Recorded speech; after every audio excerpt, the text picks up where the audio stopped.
As a futurist, author and speaker, I'm often asked about the benefits of artificial intelligence. What are we likely to see that's good coming out of AI? There's so much talk about the potential negatives. Are there any benefits?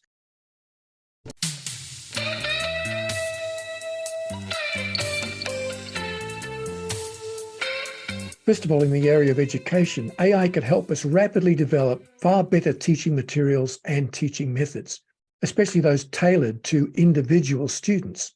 We could see better predictive models too for the future of the economy, for the future emergence of pandemics, natural disasters, and so on, helping us to prepare for these things before they occur.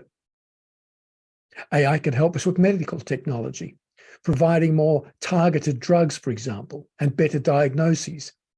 AI is already as good or better than human doctors for diagnosing certain forms of cancer because of the huge amounts of data it can process quickly.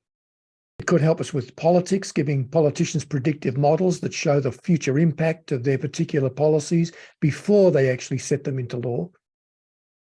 It could help us with space exploration, identifying asteroids that can be mined for precious metals, and the list goes on and on. So are there any risks? Well, of course there are. And one of the biggest ones that troubles technologists the most is its potential for devaluing human life. I suppose the most obvious way that we could think about that is in AI used in weapons of war.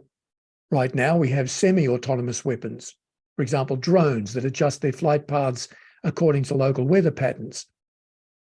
But in the future, we might have fully autonomous weapons with no human in the loop, machines that make life or death decisions for themselves without any reference to human beings, drones, if you like, that make their own kill decisions.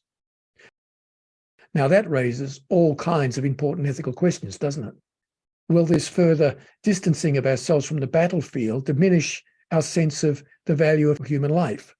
Will unscrupulous generals or politicians distance themselves from bad decisions made in the theatre of war? It wasn't my fault, it was the machine that did it. But there are some less obvious risks too. For example, in terms of our concept of what it means to be human.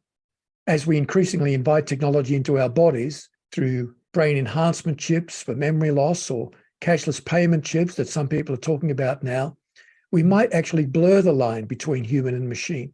We already treat phones as extensions of our bodies, but at least you can leave a phone at home or turn it off.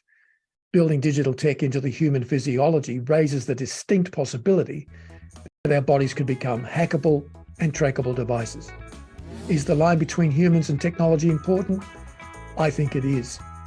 So we are the human agents who make the choices about how technology affects our lives. Technology is not destiny. Stay focused on the future. Bye for now.